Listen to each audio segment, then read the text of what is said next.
Evaluating management system. Major purpose क्या है कि जब आप स्कूल या किसी इंस्टीट्यूशनल जो एजुकेशनल इंस्टीट्यूशन होता है उसको इवेलुएट करते हैं, उसका पर्पस ये है कि हम जो उसमें स्पेशली जो बच्चे हैं या यूथ है उनको इवेलुएट करना चाहते हैं कि उनकी लर्निंग कैपेसिटी कितनी है, और उनको हम अज्यूम करते हैं कि वो, क्योंकि डेफिनेटली उन्होंने सोसाइटी में अल्टीमेटली एक मेजर रोल प्ले करना है, तो क्या वो उस काबिल हैं कि वो डायनेमिक उनकी डेवलपमेंट हो सके, सेल्फ रनिंग जो सेल्फ लर्निंग है उसकी तरफ आ सकते हैं या नहीं, वो स्पेशली क्या प्रॉब्लम सॉल्विंग कैपेसिटी उनमें है या नहीं है। उन सारी चीज़ों को इवेलुएट किया जाता है कि with the help of educational institutions हम उनकी इवेलुएशंस करते हैं और देखते हैं कि क्या वो हमारी सोसाइटी के लिए एक यूजफुल प्रोडक्टिव मेंबर बन सकते हैं या नहीं। इसकी ज़रूरत या इसकी इम्पोर्टेंस क्या है कि जब हम इवैल्यूएशन को बहुत ज़्यादा डे टू डे अफेयर्स में अगर देखें तो स्कूल सिस्टम की इवैल्यूएशन बहुत ज़्यादा ओवरलुक की गई है, लेकिन रियलिटी में देखें तो अगर ऑन गोइंग इवैल्यूएशन प्रोग्राम्स बनाए जाएं जिसमें इस चीज़ को फोकस किया जाए कि आपकी क्वालिटी कॉम्प्रोमाइज़ नहीं होगी, तो ऑर्गेनाइजेशंस अगर इस पे अपना रोल प्ले करते हैं, पार्ट प्ले करते हैं, तो वो प्रॉपर और ट्रांसपेरेंट मैनर पे इवैल्यूएशन करेंगे तो अल्टीमेटली उससे रिलेटेड जितने भी प्रॉब्लम्स हाईलाइट हुए हैं वो उनको ओवरकम कर सकते हैं, उनके लिए वे आउट्स देख सकते हैं। इवैल्यूएशन का एक प्रोसेस है कि जब से सबसे पहले कुछ क्वेश्चंस हैं जो हम पूछते हैं before going to evaluate any institution और एनी स्कूल। सबसे पहले सवाल है कि is the target population being served, is the programme producing the desired results. सबसे पहले कि पॉपुलेशन क्या जिसको हम जो जहां से हम सैंपल कलेक्ट कर रहे हैं, तो क्या जो सैंपल है वो पॉपुलेशन को एग्जैक्टली टारगेट कर रही है या नहीं कर रही, क्या हम उसकी तरह को अप्रोच कर सकते हैं या नहीं कर सकते। जो हमारा प्रोग्राम है वो डिजायर्ड रिजल्ट्स, क्योंकि हम चाहते हैं कि जो हमारा प्रोग्राम है, फॉर एग्जांपल टीचर एजुकेशन का प्रोग्राम है, मेडिकल का प्रोग्राम है, लॉ का प्रोग्राम है, या इकोनॉमिक्स का, मार्केटिंग का, जो भी प्रोग्राम आप ऑफर कर रहे हैं, क्या वो एग्जैक्टली वही रिजल्ट्स दे रहा है जो उसके लिए रिजल्ट्स देना जरूरी है, जिसकी वजह से हम कहें कि अच्छे टीचर्स, अच्छे लॉयर्स, अच्छे मेडिकल स्पेशलिस्ट हमारे पास सोसाइटी में आ रहे हैं, हमारे पास अच्छे बिजनेसमैन आ रहे हैं, बिजनेस वुमेन आ रही हैं, हमारे पास एंटरप्रेन्योर्स बहुत हम प्रोड्यूस कर रहे हैं। तो इस तरह के जो रिजल्ट्स हैं उनको इवेलुएट करने के लिए भी ये सवाल पूछा जा रहा है, क्या जो इवेलुएशन है या जो ये प्रोग्राम है वो उस डिजायर्ड रिजल्ट्स प्रोड्यूस करता है या नहीं करता। उसके बाद ये जो प्रोग्राम है वो कितना कॉस्ट इफेक्टिव है। ये प्रोग्राम अगर दूसरे प्रोग्राम से जो भी आप इवेलुएट कर रहे हैं उसका प्रोसेस ये होता है कि जो एक प्रोग्राम है क्या दूसरे प्रोग्राम के साथ उसकी अगर हम कंपैटिबिलिटी देखें तो वो कितना कंपैटिबल है, और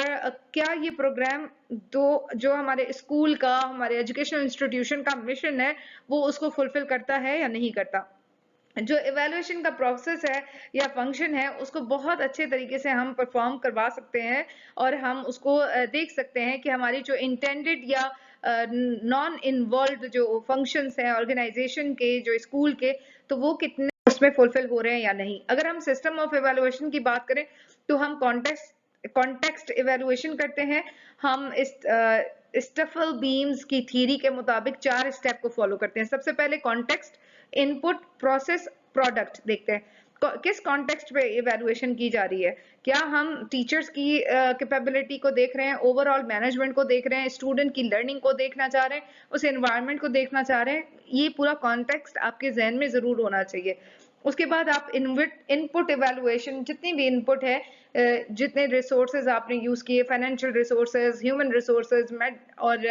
आपके मटेरियल रिसोर्सेज, क्या वो सारे रिसोर्सेज उनको इवेलुएट करना है तो उसको देखा जाता है कि इनपुट इवेलुएशन देखी जाती है कि वो क्या प्रॉपर तरीके से हमने इन्वेस्ट किया है या नहीं, वो प्रोवाइड किया है या नहीं। उसके बाद जो प्रोसेस है, टीचिंग लर्निंग प्रोसेस स्कूल में किस तरह से कंडक्ट होता है, क्या बिहेवियर शो किया जाता है, ऑटोक्रेटिक है, डेमोक्रेटिक है, लेजिस्फेयर है, इस तरह के जितने भी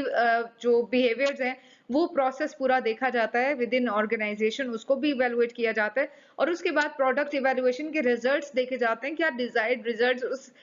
उस पर्टिकुलर स्कूल की वजह से, उस पर्टिकुलर सिस्टम की वजह से, जितना भी प्रोसेस, जितने भी इनपुट, जितने भी कॉन्टेक्स्ट को हमने देखना था, क्या वो उसके डिजायर्ड रिजल्ट्स हमें मिल रहे हैं या नहीं मिल रहे। तो इस तरह से इवेलुएशन के सिस्टम्स होते हैं। क्राइटेरिया क्या होता है इवेलुएशन का, कि जो की क्राइटेरिया होता है जिसको हम कंसिडर कर सकते हैं ऑर्गेनाइजेशनल चार्ट में, वो ये है कि हम रिलेशनशिप देखना चाह रहे होते हैं कि जो हमें जिस डायरेक्शन की जरूरत है, जो हायरार्की फॉलो करनी है, इवैल्यूएशन जो सर्विसेज हैं, सुपरिटेंडेंट्स हैं, डायरेक्टर्स हैं, डायरेक्ट लाइन वो फॉलो हो रही है या नहीं, क्या ये हायरार्की फॉलो हो रही है या नहीं हो रही, तो इसको भी हम चेक करते हैं। उसके बाद क्राइटेरिया ये भी है कि इम्प्लीकेशंस नहीं देखे जाते कि इवैल्यूएटर जो है वो कितना काम करता है, उसको ये देखा जाता है कि क्या उसकी जो सेंट्रल ऑफिस है या डिस्ट्रिक्ट एडमिनिस्ट्रेशन है उसके साथ उसकी कितनी ज्यादा उसको फ्रीडम दिया गया है, उसको कितना फोकस किया गया है, उसकी नीड्स को कितना एड्रेस किया गया है। और इसमें जो रिपोर्ट में जो यूजफुल इंफॉर्मेशन होती हैं वो हमें चाहिए होती हैं ताकि हम अंडरस्टैंड कर सकें जो इंडिविजुअल है, जो वहाँ पे रिस्पॉन्सिबल है, डिसीजन मेकर है, वो कितना ज्यादा डिसीजन मेकिंग में स्कूल के लिए प्रोडक्टिव मेंबर साबित होता है। कॉन्टेक्स्ट इवैल्यूएशन में हम फोकस करते हैं कि हमारा जो हम जितने भी यूजफुल इंफॉर्मेशन हमें रिक्वायर्ड होती है, हम उसको जहन में रखते हुए अपने डिजायर्ड प्रोग्राम्स को चेक करते हैं कि क्या हमारे जो एम्स हैं, जो ऑब्जेक्टिव्स हैं, वो उस प्रोग्राम्स के तहत फुलफिल हो रहे हैं या नहीं हो रहे। इसमें अगर हम देखें तो हमारी आइडेंटिफाइबल इन्फ्लुएंसेस हैं कि क्या इन्फ्लुएंस है जिसकी वजह से जो है कोई हमारे ऑब्जेक्टिव्स हैं वो अचीव हो रहे हैं या नहीं हो रहे, या डिजायर प्रोग्राम्स उसी तरीके से प्रेजेंट जो क्या उनको नो ऑब्जेक्शन सर्टिफिकेट्स ऐसे दे दिए जाते हैं या उनके लिए कोई प्रोसेस फॉलो किया जाता है या नहीं किया जाता, पॉलिटिकल, इकोनॉमिक या सोशलॉजिकल ऐसे कौन से इश्यूज हैं जिनको हमें देखना चाहिए। उसके बाद हम इंफॉर्मेशन क्राइटेरिया देखें तो एक प्रैक्टिकल है और एक साइंटिफिक है। प्रैक्टिकल ये है कि आप क्रेडिबिलिटी देखते हैं इवैल्यूएटर की, रेलेवेंस देखती हैं, इंपॉर्टेंस देखते हैं, स्कोप देखते हैं, टाइमलाइंस देखते हैं, किस टाइमलाइन के तहत काम कर रहे हैं, कॉस्ट और प्रिजर्वेटिवनेस जो है वो देखते हैं। उसके बाद जो हम साइंटिफिक अगर देखें तो internal criteria, internal validity check की जाती है, उस इंफॉर्मेशन क्राइटेरिया पे एक्सटर्नल वैलिडिटी, रिलायबिलिटी और ऑब्जेक्टिविटी पे फोकस किया जाता है। जो प्लानिंग डिसीजंस है इसमें जो इंफॉर्मेशन हमें प्रोवाइडेड है उसको हम किस तरह से ऑल्टरनेटिव वेज से एड्रेस करते हुए प्रेजेंट जितने भी हमारे जो डिजायर्ड आउटकम्स हैं उनके बेस पे उनको यूज कर सकते हैं। फिर ये भी एनालाइज करना कि क्या जो एग्जिस्टिंग नीड्स हैं, जो प्रॉब्लम्स हैं, जो अपॉर्चुनिटीज हैं, वो हमें डिसीजन मेकिंग में उसके लिए भी इवैल्यूएशन बहुत ज्यादा हमें हेल्प करती है। इवैल्यूएशन को अगर हम देखें तो हम इसलिए भी करते हैं कि टू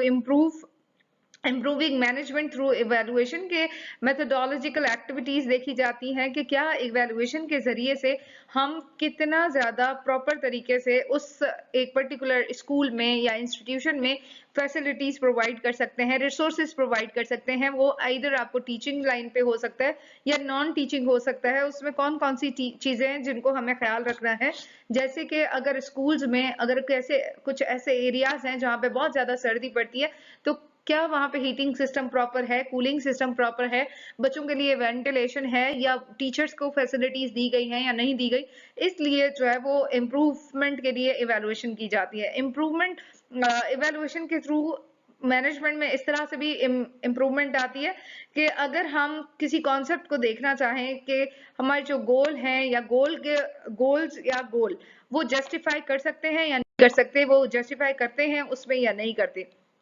गोल ओरिएंटेड होना चाहिए। जब हम इवैल्यूएशन की बात करते हैं वो सिर्फ डिसीजन ओरिएंटेड नहीं होना चाहिए बल्कि गोल ओरिएंटेड, के डिसीजन हो गया है अब आपको उसी के मुताबिक चलना है, बल्कि आपका क्या उसके जरिए से गोल अचीव हो रहा है या नहीं हो रहा, उस पे हमें फोकस करना चाहिए। उसके बाद जो हमारी एक्टिविटी है वो कंसिस्टेंट होती है कि हम ना सिर्फ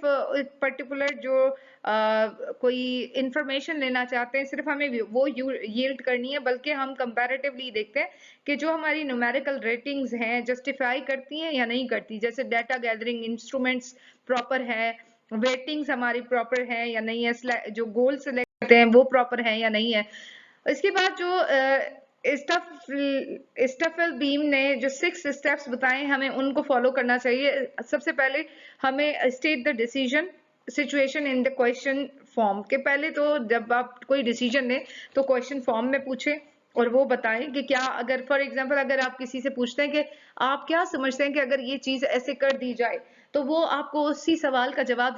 जब देते हैं तो इसी तरीके से आप डिसीजन कोई भी कर सकते हैं। अथॉरिटी कोई स्पेसिफाइड होती है जो कि रिस्पॉन्सिबल होती है कि डिसीजन मेक कर सके, डिसीजन बना सके और डिसीजन के ऑल्टरनेटिव्स फॉर्मुलेट कर सके कि अगर एक डिसीजन नहीं तो दूसरा क्या हो सकता है, तीसरा क्या हो सकता है। इस तरीके से आप ऑल्टरनेटिव्स दे सकते हैं। उसके बाद जो स्पेसिफिक क्राइटेरिया है उसको फॉलो किया जाए, जिसमें हम ये असेस करते हैं कि हमारे पास ऑल्टरनेटिव क्राइटेरियाज कौन से हैं और उन्हीं क्राइटेरियाज में से एक डिसीजंस जो जब हम बनाते हैं तो उसके बाद हम डिटरमिन करते हैं कि हम डिसीजन कौन से रूल के तहत करेंगे और कौन सा ऑल्टरनेटिव डिसीजन हमने जो ऑल्टरनेटिव में से कौन सी चीज हमने पिक की है, सिलेक्ट की है।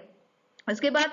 जो आपकी टाइमिंग है उसको एस्टिमेट किया जाए कि कौन सा डिसीजन कब लिया जाएगा। उसके बाद थर्ड स्टेज बताया जाता है कि चूजिंग एन ऑल्टरनेटिव। जब आप ऑल्टरनेटिव देते हैं कि आपके पास 3-4 इंफॉर्मेशन दी गई है, उन इंफॉर्मेशन उन चॉइसेस पे आप कौन सा ऑल्टरनेटिव चूज करते हैं वो आपका एक्चुअली डिसीजन हो जाता है और उस डिसीजन को अकॉर्डिंग टू द रूल्स और रेगुलेशन के मुताबिक अप्लाई किया जाता है। फिर उसकी रिफ्लेक्शन की जाती है कि वो जो हमने डिसीजन किया था एजुकेशन इंस्टीट्यूशन में वेदर वो क्या पूरा हो रहा है या नहीं हो रहा, तो उसको हम चेक करते हैं। रिफ्लेक्शन कोई काम कर लिया जाता है उस पर रिफ्लेक्शन की जाती है, काम किया जा रहा होता है तो ड्यूरिंग दैट प्रोसेस भी आप रिफ्लेक्ट कर रहे हैं कि ये काम सही से हो रहा है या इसमें कोई चेंजेस लेकर आनी है, कोई इंप्रूवमेंट लाने की जरूरत है। उसके बाद कंफर्मेशन होती है कि आपने जो चॉइस की है आप उसको प्रॉपर तरीके से दोबारा नेक्स्ट टाइम उसको यूज कर सकते हैं या नहीं कर सकते। जो फोर्थ स्टेज बताई गई है कि जो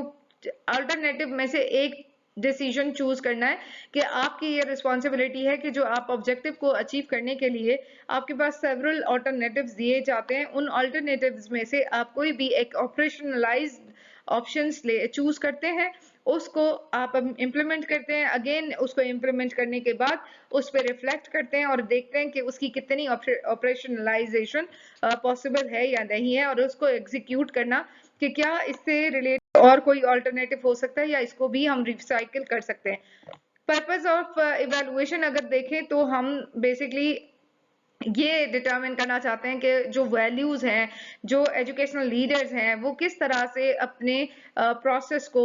यूटिलाइज करते हैं, प्रोसीजर्स अडॉप्ट करते हैं ताकि प्रॉपर काम हो सके और स्कूल प्रोडक्टिव वे में जो है वो एक ग्रेजुएट जो स्कूल के स्टूडेंट्स हैं वो हम अच्छे लर्नर्स जो है वो प्रोड्यूस कर सकें। टीचर, सुपरवाइजर्स, एडमिनिस्ट्रेटर्स और सिटीजन्स जो है वो एक ग्रुप हैं जो कि एक रिलायबल इंफॉर्मेशन देते हैं और इंफॉर्मेशन किन क्वेश्चंस पे दिए जाते हैं कि व्हाट डिड और डिड नॉट वर्क और वर्क वेल, कि क्या अच्छा हुआ क्या अच्छा नहीं हुआ या किन जो वर्कर्स हैं उन्होंने क्या सेटिस्फैक्टरी काम किया है या नहीं किया, क्या उसमें कोई मॉडिफिकेशन दरकार है या नहीं है। तो ये सारी चीजें भी हम पूछ सकते हैं जब हम डाटा कलेक्ट करते हैं इवैल्यूएशन के लिए। इवैल्यूएशन में एक चीज हमें कंटिन्यूअसली ये देखनी चाहिए कि हमें अपने एजुकेशन प्रोग्राम्स को कंटिन्यूअसली इम्प्रूव करना है और इस प्रोसेस में हम ये चाहते हैं कि हमारे स्कूल के जो सिस्टम है उसको हम बेहतर बना सकें। उसमें जितनी भी प्रॉब्लम्स हैं उनको डायग्नोज करते हुए, जितनी भी डिफिकल्टीज हैं उनको डायग्नोज करते हुए, डिस्ट्रक्टिव जो हिंड्रेंसेस हैं उनको हम मिटाते हुए एक अच्छा प्रोडक्टिव एनवायरनमेंट पैदा कर सकें। Thank you so much for watching this video.